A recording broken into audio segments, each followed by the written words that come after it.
দেবদার জন্য কি সত্যি বিশাল বিশাল বিশাল চাপ হয়ে গেল? টনিক 2 এর জন্য বিশাল চাপ হয়ে গেল। বন্ধুরা, টনিক 2 এই ক্রিসমাসে আসছে, আমরা সবাই জানি। দেব 52, টনিক 2, সেই ছবিটা সাউথ আফ্রিকাতে শুটিং, বড় বাজেটের ছবি। সেই ছবিটার জন্য কি সত্যিই চাপ হয়ে গেল এই ঘটনা, এই শাহরুখের আসা? বন্ধুরা, শাহরুখের কিং আসছে 24শে December 2026। Shahrukh Khan, the biggest biggest biggest megastar in world, মানে আমাদের ওয়ার্ল্ড বলা চলে, এবং ওয়ার্ল্ড মোস্ট রিচেস্ট অ্যাক্টর। তো বুঝতেই পারছো যে শাহরুখ খানের ওই ডর নেই দহশত হুঁ, বুঝতেই পারছো যে সেটা কোন লেভেলে যেতে চলেছে। এবং বারবারই বলি যে শাহরুখ খান যদি কমার্শিয়াল ছবি নিয়ে আসে, সেটার সামনে সত্যি বলছি কোনো ইন্ডাস্ট্রির কারুর একটা নিজের সিনেমা নিয়ে দাঁড়িয়ে থাকার দম থাকে না, সে সরে বেরিয়ে যায়।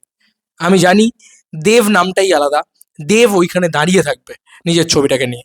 ছবি হিট হোক বা ফ্লপ হোক, যা হোক, ছবি নিয়ে দাঁড়িয়ে থাকবে। দেবদার ছবি হয়তো ফ্লপও হবে না, এটাও বারবার বলছি, কিন্তু সাউথ আফ্রিকা মানেই কিন্তু একটা বাজেট এর ব্যাপার রয়েছে, মানে এটা একটা বড় বাজেটের ছবি। শো পাওয়ার নিয়ে একটা অশান্তি তো হবেই। আর কোনো বাংলা ছবি হয়তো মেবি ওই ক্রিসমাসের টাইমে আসবে না, কারণ স্বাভাবিক বিষয় শাহরুখ খান অ্যানাউন্স করে দিয়েছে। শাহরুখ খানের সামনে দাঁড়ানোর ক্ষমতা, বুক চিতিয়ে দাঁড়ানোর ক্ষমতা আর কারুর আছে বলে তো বাংলায় আমি অন্তত মনে করছি না। তবে এই ক্ল্যাশে সত্যি কথা বলছি, শাহরুখ খান কিন্তু একটা মাস কমার্শিয়াল সিনেমা নিয়ে আসছে, এটা বুঝতে হবে। এবং কিং সে এত বছর বাদে আনছে। লাস্ট তার রিলিজ ডাঙ্কিও তার ফ্যান্সদের জন্য বানানো ছবি না, জওয়ান তার ফ্যান্সদের জন্য বানানো ছবি, পাঠান তার ফ্যান্সদের জন্য বানানো ছবি। সেটা 2023, আজকে 2026, অলমোস্ট 3 ইয়ার্স, অলমোস্ট 3 ইয়ার্স বাদে শাহরুখ খান বড় পর্দায় যখন পদার্পণ করবে না, ওটাই কাফি আছে 200 কোটির জন্যে প্রথম ওপেনিংয়ে। মানে ওপেনিংয়ে 200 কোটি না মারুক, 150 কোটি তো পাক্কা আছে ভাই, যতদূর যেমন হচ্ছে। চল 150 কোটিও বাদ দিলাম, আমি ওয়ার্ল্ড ওয়াইডের কথা বলছি। আমি এইটুকু বলতে পারি 100 কোটি ওয়ার্ল্ড ওয়াইড পাক্কা আছে একদিনে ওপেনিংয়ে, ঠিক আছে? ওটা শাহরুখ খান। তো একটা চাপ তো হবে। দেখো, আমি কোনোদিন বলিনি যে দেবদার চাপ হবে চাপ হবে, এই জিনিস আমি পাগলের মতন মানুষের ফ্যান। আমি কাউকে নিয়ে কোনোদিন বলিনি, ইভেন ওই ডুমসডে ফুমসডে নিয়েও আমার কোনো বলার কিছু নেই ভাই। ডুমসডে এসে আমাদের ইন্ডিয়াতে চাপ হবে? মার্ভেলের ছবি আমাদের ইন্ডিয়াতে চলে এখন আর? বা আমাদের হলিউডের ছবি আমাদের ইন্ডিয়াতে একদম বিশাল কিছু চলে যে না তো?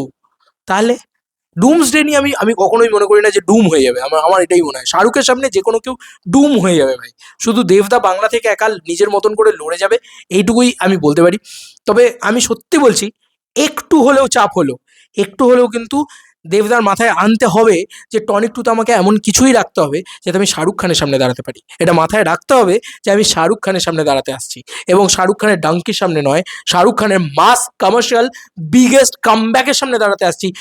4 বছর আগে শাহরুখ খান মানে 4 বছর বাদে শাহরুখ খান আবার কামব্যাক করেছিল, কাইন্ড অফ, কিন্তু প্রায় 3 বছর বাদে শাহরুখ খান আবার কামব্যাক করছে, 2.5 থেকে 3 বছর বাদে শাহরুখ খান আবার কামব্যাক করছে। তো অলমোস্ট সেম সেম জিনিসটা কিন্তু ঘটবে যেটা পাঠানের সময় ঘটেছিল, সেম জিনিসটা কিন্তু ঘটবে যেটা জওয়ানের সময় ঘটেছিল। তো দেবদাকে কিন্তু এখন থেকে ভাবতে হবে, এখন থেকে মাথায় রাখতে হবে যে এই লড়াই কিন্তু শুধুমাত্র ভালো বাংলা ছবি বানানোর লড়াই তাও নয়, এই লড়াই কিন্তু শাহরুখ খানের সামনে দাঁড়ানোর লড়াই, যে মানুষকে এমন কিছু দেখাতে হবে সেম টিকিট প্রাইসে থাকবে। শাহরুখ খানের ছবিটার টিকিট প্রাইস 200 টাকাই থাকবে, আর টনিক 2 এর টিকিট প্রাইসও 200 টাকাই থাকবে। এবার তুমি বলতেই পারো যে শাহরুখ খানের অডিয়েন্সের সাথে কি টনিক 2 এর অডিয়েন্সের ওভারল্যাপ করে? তাহলে উত্তর হচ্ছে শাহরুখ খান কিন্তু 8 থেকে 80 সবাইকে খুশি করে। এটা কিন্তু মাথায় রাখতে হবে। এটা কিন্তু প্রভাসের ছবি না, বা এটা আল্লু অর্জুনের ছবি না, বা এটা কোনো এরকম একটা কোনো ছবি না যেটা কন্টেন্টের জোরে চলবে। শাহরুখ খান কিন্তু global megastar, global superstar. Shahrukh Khan কিন্তু আমার জেনারেশনকেও যেরকম খুশি করে, আমার মায়ের জেনারেশনকেও খুশি করবে, তার ওপরে যে জেনারেশন সেও বলবে ও শাহরুখ খান। এই ব্যাপারটা কিন্তু আছে শাহরুখ খানের ভিতরে। এবং যেহেতু আবার বলছি, শাহরুখ খানের ফ্যান্সরা শাহরুখ খানের ছবি হু ওল্ড ভরিয়ে দেখবে, এবং ইয়াং জেনারেশন জাস্ট মানে ঝাঁপিয়ে পড়বে এই সিনেমাটার উপরে। সেই অনুযায়ী দেখতে গেলে এই সিনেমাটা এক একটা মাল্টিপ্লেক্সে 12 থেকে 15টা করে শো টানবে। তো বাংলা ছবি যাবে কোথায়? যাবে তো যাবে কোথায়? মানে কোনো কোনো হলে হয়তো 2 থেকে 4টে করে শো পাওয়া যাবে, এরকম একটা পরিস্থিতি। এবং সেই হলে সেই শোগুলো যদি একটু আন্ডার পারফর্ম করে, তাহলেই সেই শোটাকে সরিয়ে কিংয়ের শো লাগিয়ে দেওয়া হবে, কারণ হল মালিকরা ব্যবসা বোঝে ভাই। এরকম একটা পরিস্থিতিতে সিরিয়াসলি আমি আবারও বলছি, এসো না এই কথা তো বলতে পারবো না, কারণ এসো না বললেই তো আমাদের ইন্ডাস্ট্রিতে অনেকেরই খারাপ লেগে যায়, অনেকেরই ইয়ে হয়, বা অনেকের মনে হয় যে অনেক ফ্যান বেসেরও খারাপ লাগে। তবে লড়াইটা কিন্তু খুব ভয়ানক হতে চলেছে। মানে বাংলার বক্স অফিস কিং, এই বাংলার বক্স অফিস কিং দি মেগাস্টার দেব ভার্সেস বলিউডের বক্স অফিস কিং বা গ্লোবাল মেগাস্টার শাহরুখ খান। এবং মাস কমার্শিয়াল ছবিতে শাহরুখ খান আর দেবদা কিন্তু নিয়ে দাঁড়িয়ে আছে টনিক 2 এর মতন ছবি। খুব খুব ডেঞ্জারাস হতে চলেছে এই লড়াই, আমি বারবার বলছি। এবং আমি খুব হ্যাপি যে দেবদা টনিক টু নিয়ে দাঁড়িয়ে আছে। ভাই কেউ খাদান টু এর সামনে আসিস না প্লিজ, খাদান টু এর সামনে যেন শাহরুখ খান বা এরকম কোনো বড় সুপারস্টার বা ভাঙ্গা কেন ছবি টবি নিয়ে না চলে আসে, বাস আমি এইটুকুই চাই। কি বলি, একটুখানি একটুখানি টেনশন তো হচ্ছে ভাই, সত্যি কথা বলতে কি একটুখানি তো হচ্ছে, একটুখানি তো মনে হচ্ছে যে টনিক টু সামনে শাহরুখ খান অ্যানাউন্স করে দিল। আর শাহরুখ খানের ক্রেজটা তো তোমরা জানোই, এবং তুমি বুক মাই শোতে এখন ইন্টারেস্টেডটা দেখো গিয়ে কিংয়ের, কিং যে কি হাইপ রয়েছে সেটা তোমরাই বুঝে যাবে, বুঝলে তো। এটা যদি দেবশুভশ্রীর ছবিটা হতো ক্রিসমাসে আমার কোনো চাপ ছিল না, আহ, বলার নেই কিছু।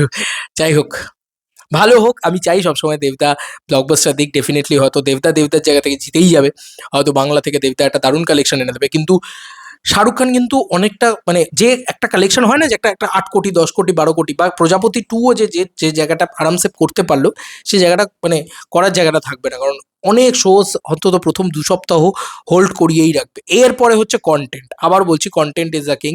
তো ডেফিনেটলি বেঙ্গল টকিজের অলওয়েজ কন্টেন্ট ভালো হয়েছে। তো আমি ভরসা রাখবো যে বেঙ্গল টকিজ এত ভালোই কন্টেন্ট দেবে যে প্রথম 2 সপ্তাহ যদি শাহরুখের চাপে অসুবিধা হয়ও, তারপরে 2 সপ্তাহ যাতে এত ভালো কন্টেন্ট হয় যে পাবলিক খুঁজে নেয়, যাতে সিনেমা পাবলিক খুঁজে যাতে দেখে। চলো, কিছু তো একটা হবে, কিছু তো একটা হবে, ক্রিসমাস আসুক দেখা যাবে। চলো বন্ধুরা, নতুন কোনো ভিডিওতে দেখা হবে, বাই।